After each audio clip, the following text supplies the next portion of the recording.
നമസ്കാരം. അക്ഷയ കേരളത്തിലേക്ക് ഏവർക്കും സ്വാഗതം. കേരളത്തിലെ നിരവധി സ്ത്രീകൾ കാത്തിരിക്കുന്ന ഒരു പ്രധാന വിഷയമാണ് ഇന്ന് നിയമസഭയിൽ ചർച്ചയായത്.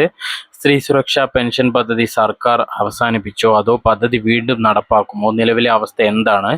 നിയമസഭയിൽ എന്തെല്ലാം വിശദീകരണങ്ങളാണ് ഇന്നുണ്ടായത്? ഈ വീഡിയോയിൽ രാഷ്ട്രീയ വാദങ്ങൾക്കപ്പുറം സഭയിൽ പറഞ്ഞ പ്രധാന കാര്യങ്ങൾ ലളിതമായി നമുക്ക് പരിശോധിക്കാം. ആദ്യം മനസ്സിലാക്കേണ്ടത് സ്ത്രീ സുരക്ഷാ പെൻഷൻ പദ്ധതി സംബന്ധിച്ച് വലിയ രീതിയിലുള്ള ആശങ്കകൾ സമൂഹത്തിൽ നിലനിൽക്കുന്നുണ്ട്. നിരവധി സ്ത്രീകൾക്ക് ഈ പദ്ധതി വീണ്ടും ആരംഭിക്കുമെന്ന ചോദ്യമാണ് ഉള്ളത്. ഇത്തരം സാഹചര്യത്തിലാണ് നിയമസഭയിൽ ഈ വിഷയം വീണ്ടും ഉയർന്നത്. പ്രതിപക്ഷം ഈ വിഷയത്തിൽ അടിയന്തര പ്രമേയ നോട്ടീസ് അവതരിപ്പിച്ചു. അവരുടെ പ്രധാന ചോദ്യം ഇതായിരുന്നു: മുൻ സർക്കാർ പ്രഖ്യാപിച്ച പദ്ധതി ഇപ്പോൾ എന്തുകൊണ്ട് മുന്നോട്ട് പോകുന്നില്ല? ലക്ഷക്കണക്കിന് സ്ത്രീകളെ ഗുണഭോക്താക്കളായി പ്രഖ്യാപിച്ച പദ്ധതി ഇതുവരെ നടപ്പിലാക്കാത്തതിന്റെ കാരണം എന്താണ്? പദ്ധതി ഉപേക്ഷിച്ചോ? ഇതായിരുന്നു പ്രധാനമായും പ്രതിപക്ഷം ഉന്നയിച്ച സംശയങ്ങൾ. ഇതിനു മറുപടിയായി മുഖ്യമന്ത്രി സഭയിൽ നൽകിയ വിശദീകരണം ശ്രദ്ധേയമായിരുന്നു. സർക്കാർ സ്ത്രീ സുരക്ഷാ പെൻഷൻ പദ്ധതി വേണ്ടെന്ന് വെച്ചിട്ടില്ലെന്ന് അദ്ദേഹം വ്യക്തമാക്കി. അതേസമയം പദ്ധതി നടപ്പിലാക്കുന്നതിന് മുൻപ് വിശദമായ പരിശോധന ആവശ്യമാണെന്ന് എന്ന നിലപാടും സർക്കാർ സ്വീകരിക്കുന്നതായി അറിയിച്ചു. ഇവിടെ ഒരു കാര്യം പ്രത്യേകം ശ്രദ്ധിക്കണം. പദ്ധതി അവസാനിപ്പിച്ചുവെന്ന് സർക്കാർ പറഞ്ഞിട്ടില്ല. പക്ഷെ പരിശോധന പൂർത്തിയാക്കാതെ മുന്നോട്ട് പോകാൻ കഴിയില്ല എന്നതാണ് സർക്കാരിൻ്റെ വിശദീകരണം. എന്തുകൊണ്ടാണ് പരിശോധന ആവശ്യമായി വന്നത്? ഇതാണ് അടുത്ത ചോദ്യം. മുഖ്യമന്ത്രി സഭയിൽ പറഞ്ഞതനുസരിച്ച് മുൻ സർക്കാർ തിരഞ്ഞെടുപ്പ് പ്രഖ്യാപനത്തിന് തൊട്ടു മുമ്പാണ് ഈ പദ്ധതി പ്രഖ്യാപിച്ചത്. അന്ന് ഗുണഭോക്താക്കളെ തിരഞ്ഞെടുക്കുന്നതിൽ ആവശ്യമായ പരിശോധനകൾ നടത്തിയില്ലെന്നാണ് സർക്കാർ ആരോപിച്ചത്. ഓരോ പഞ്ചായത്തിനും ഒരേ രീതിയിലുള്ള മാനദണ്ഡങ്ങൾ പാലിച്ചില്ലെന്നും സർക്കാർ അഭിപ്രായപ്പെട്ടു. ഇത് സംബന്ധിച്ച് നിരവധി പരാതികൾ പിന്നീട് ലഭിച്ചതായും സഭയിൽ വിശദീകരിച്ചു. പരാതികൾ എന്തൊക്കെയായിരുന്നു എന്ന് ചോദിച്ചാൽ, ചില സ്ഥലങ്ങളിൽ അർഹതയില്ല എന്നിട്ടും പട്ടികയിൽ ഉൾപ്പെട്ടതായി പരാതി വന്നു. ചില അർഹരായവർ ഒഴിവായതായി പരാതി ഉയർന്നു. ചില പഞ്ചായത്തുകളിൽ തിരഞ്ഞെടുപ്പ് നടപടികൾ ഒരേ രീതിയിലായിരുന്നില്ലെന്ന പരാതിയും ഉണ്ടായി. ഇവയെല്ലാം പരിശോധിക്കാതെ പദ്ധതി നടപ്പിലാക്കുന്നത് ശരിയാകില്ലെന്ന് സർക്കാർ വ്യക്തമാക്കിയിട്ടുണ്ട്.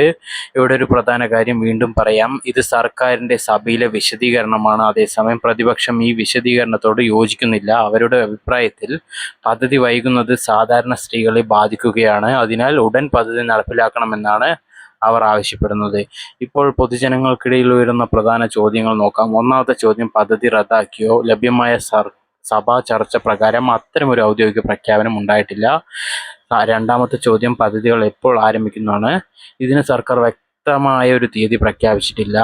മൂന്നാമത്തെ ചോദ്യം: നിലവിലുള്ള ഗുണഭോക്തൃ പട്ടിക തുടരുമോ എന്നുള്ളതാണ്. ഇതിനും അന്തിമ തീരുമാനം സർക്കാർ പ്രഖ്യാപിച്ചിട്ടില്ല.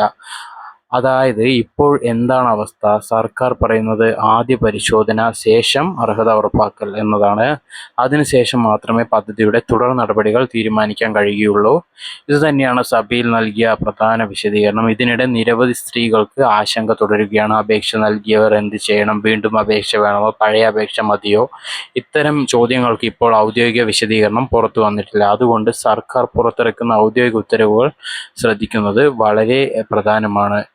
നിയമസഭയിലെ ചർച്ചയിൽ പ്രതിപക്ഷം പ്രധാനമായും ഉന്നയിച്ച കാര്യം സ്ത്രീ സുരക്ഷാ പെൻഷൻ പദ്ധതി പ്രഖ്യാപിച്ചതിന് ശേഷം ഏറെ സമയം കഴിഞ്ഞിട്ടും ഗുണഭോക്താക്കൾക്ക് പ്രതീക്ഷിച്ച രീതിയിൽ ആനുകൂല്യം ലഭിച്ചിട്ടില്ല എന്നതായിരുന്നു. പദ്ധതി പ്രഖ്യാപിച്ചപ്പോൾ നിരവധി സ്ത്രീകൾ പ്രതീക്ഷയോടെ കാത്തിരുന്നു. കുടുംബത്തിലെ സാമ്പത്തിക ബുദ്ധിമുട്ടുകൾക്കിടയിൽ ഈ സഹായം വലിയ ആശ്വാസമാണെന്ന് പലരും കരുതിയിട്ടുണ്ടായിരുന്നു. എന്നാൽ പദ്ധതി പ്രായോഗികമായി മുന്നോട്ട് പോകാത്തത് നിരാശയുണ്ടാക്കിയെന്നാണ് പ്രതിപക്ഷത്തിൻ്റെ അഭിപ്രായം. ഇതിന് മറുപടിയായി സർക്കാർ ആവർത്തിച്ച് പറഞ്ഞത് ഒരു കാര്യമാണ്: പൊതുപണം ഉപയോഗിച്ച് നടപ്പാക്കുന്ന ഏതൊരു പദ്ധതിക്കും അർഹരായവർക്ക് മാത്രമേ ആനുകൂല്യം ലഭിക്കാവൂ. അതുകൊണ്ട് തന്നെ ഗുണഭോക്തൃ പട്ടികയും അപേക്ഷകളും നിലവിലുള്ള രേഖകളും എല്ലാം വീണ്ടും പരിശോധിക്കേണ്ട സാഹചര്യം ഉണ്ടായെന്ന് സർക്കാർ വ്യക്തമാക്കിയിട്ടുണ്ട്. സഭയിലെ വിശദീകരണ പ്രകാരം വിവിധ പ്രദേശങ്ങളിൽ നിന്ന് ലഭിച്ച പരാതികളാണ് പരിശോധനയുടെ പ്രധാന കാരണം. ചില സ്ഥലങ്ങളിൽ അർഹരായവർ പട്ടികയിൽ ഇല്ലെന്ന പരാതിയും ചിലയിടങ്ങളിൽ അർഹത സംബന്ധിച്ച് സംശയമുള്ളവരുടെ പേരുകൾ ഉൾപ്പെട്ട പരാതിയും ഉയർന്നതായി സർക്കാർ അറിയിച്ചിട്ടുണ്ട്. ഇത്തരം പരാതികൾ അവഗണിക്കാൻ കഴിയില്ലെന്നും സർക്കാർ അഭിപ്രായപ്പെട്ടു. ഇവിടെ ഒരു കാര്യം പ്രത്യേകം മനസ്സിലാക്കണം. പരാതി ഉണ്ടായത് മാത്രം ഒരാൾ അർഹനല്ല എന്നതിന് തെളിവല്ല. അതുകൊണ്ട് പരാതി ഇല്ലാത്തത് മാത്രം അർഹത ഉറപ്പാക്കുന്നതുമല്ല. അന്തിമ തീരുമാനം ഔദ്യോഗിക പരിശോധനയ്ക്ക് ശേഷമായിരിക്കും ഉണ്ടാവുക. അതുകൊണ്ട് ഇപ്പോൾ പലർക്കും ഒരു സംശയമുണ്ട്: നിലവിലെ അപേക്ഷ നൽകിയവർ വീണ്ടും അപേക്ഷിക്കേണ്ട സാഹചര്യം ഉണ്ടാവുമെന്ന്. ഇത് സംബന്ധിച്ച ഔദ്യോഗിക അറിയിപ്പ് വന്നിട്ടില്ല. അതിനാൽ സാമൂഹ്യ മാധ്യമങ്ങളിൽ പ്രചരിക്കുന്ന സ്ഥിരീകരിക്കാത്ത സന്ദേശങ്ങൾ വിശ്വസിക്കാതെ സർക്കാർ പുറത്തിറക്കുന്ന ഔദ്യോഗിക ഉത്തരവുകൾ മാത്രം പിന്തുടരുന്നതാണ് ഉചിതം. പരിശോധന നടക്കുകയാണെങ്കിൽ എന്തൊക്കെയാകും പരിശോധിക്കുക എന്ന ചോദ്യവും ഉയരുന്നുണ്ട്. നിയമസഭാ ചർച്ചയിൽ കൃത്യമായ പരിശോധനാ നടപടികൾ വിശദീകരിച്ചിട്ടില്ല. എന്നാൽ സർക്കാർ വ്യക്തമാക്കിയതുപോലെ ഗുണഭോക്തൃ പട്ടികയും അർഹതാ മാനദണ്ഡങ്ങളും പരിശോധിച്ച ശേഷമായിരിക്കും തുടർ തീരുമാനം. ഇപ്പോൾ ശ്രദ്ധിക്കേണ്ട മറ്റൊരു കാര്യം, സ്ത്രീ സുരക്ഷാ പെൻഷൻ സംബന്ധിച്ച് പല വാർത്തകളും അഭ്യൂഹങ്ങളും സാമൂഹ്യ മാധ്യമങ്ങളിൽ പ്രചരിക്കുന്നുണ്ട്. പദ്ധതി പൂർണ്ണമായും റദ്ദാക്കി എല്ലാവരുടെയും അപേക്ഷ തള്ളി പുതിയ അപേക്ഷകൾ ഉടൻ തുടങ്ങും, ഇങ്ങനെ പല അവകാശവാദങ്ങളും കാണാൻ. എന്നാൽ ഔദ്യോഗിക പ്രഖ്യാപനം വരുന്നതുവരെ ഇത്തരത്തിലുള്ള വിവരങ്ങൾ സത്യമായി കരുതാൻ പാടില്ല. ഈ സാഹചര്യത്തിൽ ഗുണഭോക്താക്കൾ എന്ത് ചെയ്യണമെന്ന് പറഞ്ഞുതരാം. ആദ്യം വ്യക്തിഗത രേഖകൾ സുരക്ഷിതമായി സൂക്ഷിക്കുക. രണ്ടാമത്തത് സർക്കാർ അല്ലെങ്കിൽ ബന്ധപ്പെട്ട വകുപ്പിന്റെ ഔദ്യോഗിക അറിയിപ്പുകൾ ശ്രദ്ധിക്കുക.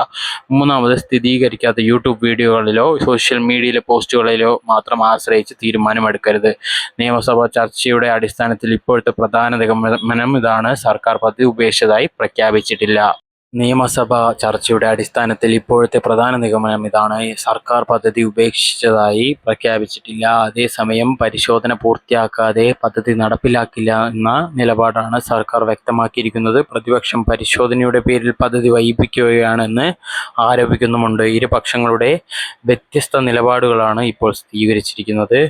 ഇന്നത്തെ വീഡിയോയിൽ സ്ത്രീ സുരക്ഷാ പെൻഷൻ പദ്ധതിയെക്കുറിച്ച് നിയമസഭയിൽ നടന്ന ചർച്ചയുടെ പ്രധാന ഭാഗങ്ങളാണ് നമ്മൾ പറഞ്ഞത്.